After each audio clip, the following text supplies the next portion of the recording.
Reality of Indian media. ये जानते हैं इंडियन मीडिया की पूरी हिस्ट्री।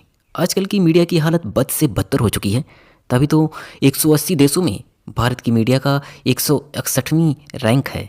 एक समय था जब संविधान का एक मूल स्तंभ माना जाता था, लेकिन आज झूठी व भ्रामक खबरों के लिए शायद जाना जाता है, मुद्दों से कोसों दूर हटकर गुमराह करने के लिए शायद। उदाहरण के लिए 2024 के लोकसभा चुनाव को ही ले लीजिए।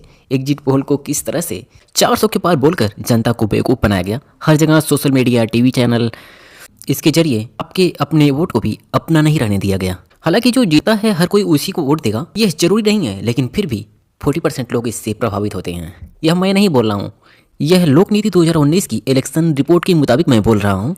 अब अगर आपने 40% लोगों को कुछ इस तरह से भ्रामक जानकारी व अपनी लहर के रूप में उन्हें परिवर्तित कर लिया, या उन्हें अनेक टीवी चैनलों के माध्यम से यह विश्वास दिला दिया कि आपकी पार्टी जीत रही है, तो आपको सीधे सीधे 40% का फायदा होगा। भारत जैसे देश में जो सबसे बड़ी पार्टियां जो सबसे ज़्यादा वोट पाती हैं, वो 45 से 50% वोट पाती हैं और अपनी सरकार बना लेती हैं।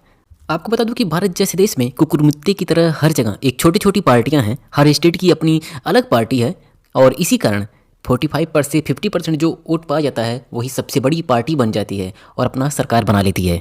अभी आपने चुनाव से पहले देखा होगा किस तरह से नेता बोल रहे थे कि आप 4 जुलाई 6 जुलाई से पहले शेयर मार्केट में इन्वेस्ट कर दीजिए, हमारी सरकार आते ही यह बाउंस बैक करेगा और शेयर मार्केट और भी ऊपर जाएगी। और फिर क्या हुआ, किस तरह से शेयर मार्केट को पहले उछाला और फिर इलेक्शन के बाद मार्केट धड़ाम हो गई। इनमें गरीब जनता का कितना पैसा डूब गया, करीब 3 लाख करोड़ रुपए का नुकसान हुआ। यह गरीब जनता का पैसा था, किसी नेता या मंत्री या किसी बिजनेसमैन के पैसे नहीं थे इतने, क्योंकि वो तो समय के साथ बाहर हो लिए, उनके पास न्यूज़ थी पहले से। आखिर क्या है एग्जिट पोल का गेम? या जितना सिंपल दिखता है उतना सिंपल तो है नहीं। यहाँ पर जो भी बात होगी सब फैक्ट के बेस पर होगी। बात कर रहे हैं लोक नीति 2019 की इलेक्शन रिपोर्ट के मुताबिक, जब भी इलेक्शन होता है तो सिर्फ 35% वोटर ही उनका वोट फिक्स होता है, वो किस पार्टी को देंगे यह फिक्स है।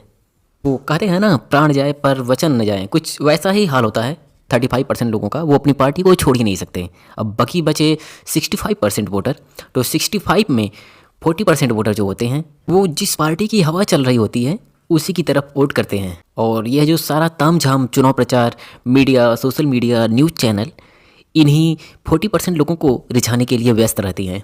इनका वोट किसी तरह से मेरा हो जाए, और जिसकी जितनी हवा हो उससे उतना ज़्यादा फायदा होगा और उसे उतना ज़्यादा फंड मिलेगा। फिर बिजनेसमैन भी जो पार्टी जीतेगी उसी को ज़्यादा से ज़्यादा फंड देते हैं, ताकि जीतने के बाद उस पार्टी से वो काम ले सकें। और तभी न्यूज़ चैनल में 400 पार बोला जा रहा था, ताकि पार्टी की हवा बनी रहे और फंड की कोई कमी न रहे और चुनाव प्रचार जोरों पर चलता रहे। अब आइए जानते हैं यह एग्जिट पोल भारत में आया कैसे और कब।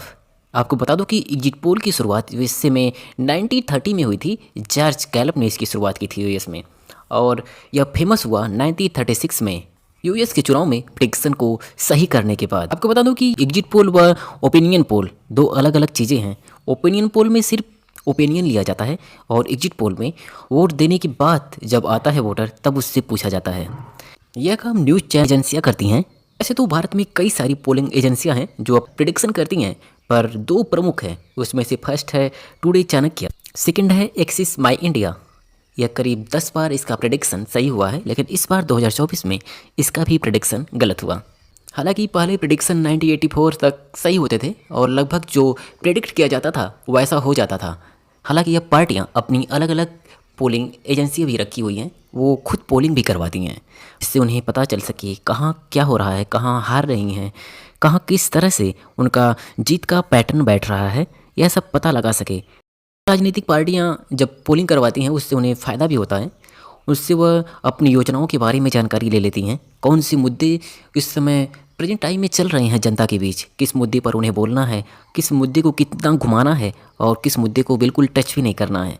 यह सब कुछ पूरी तरह से जांच के दायरे में होता है, और फिर उसके हिसाब से लच्छेदार भाषण दिया जा सके, क्योंकि उन्हें पता है आपको क्या सुनना है और क्या नहीं सुनना है। जैसे राम मंदिर, हिंदू मुस्लिम, यह सब आपको सुनना है, जातिवाद आपको सुनना है, तो यही सब आपको सुनाया जाता है। हम सब बस एक डाटा है राजनीतिक पार्टियों के लिए, इससे ज़्यादा कुछ भी नहीं है। और हाँ, जो भी मिस इन्फॉर्मेशन फैलाई जाती है वो भी जांच के अंतर्गत ही होती है। और अब बात करते हैं एग्जिट पोल। इसका इतना मिसयूज हुआ कि बाद में इसमें इलेक्शन कमीशन को रूल बनाना पड़ा। तो अब हम चुनाव से 48 घंटे पहले तक हम ओपिनियन पोल कर सकते हैं। और तथा एग्जिट पोल के लिए अलग रूल बना है, क्योंकि यह वोटिंग के बाद होता है। तो अतः हम चुनाव के अंतिम चरण के सभी वोट पड़ने के बाद 30 मिनट्स के बाद हम मीडिया हाउस को यह एग्जिट पोल कवर करने का अधिकार देते हैं। उससे पहले किया तो यह क्राइम में माना जाएगा।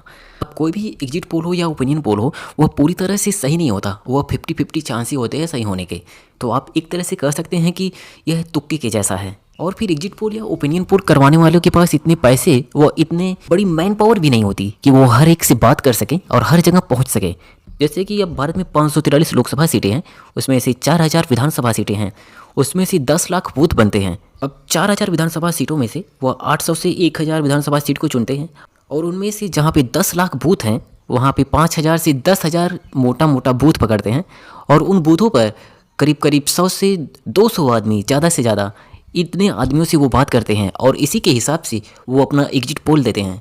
आप खुद ही समझ लीजिए, तो फिर यह 100% एक्यूरेसी के साथ कैसे हो सकता है। आई होप आपको वीडियो अच्छी लगी हो। इसी वीडियो के लिए आप जुड़े रहिएगा।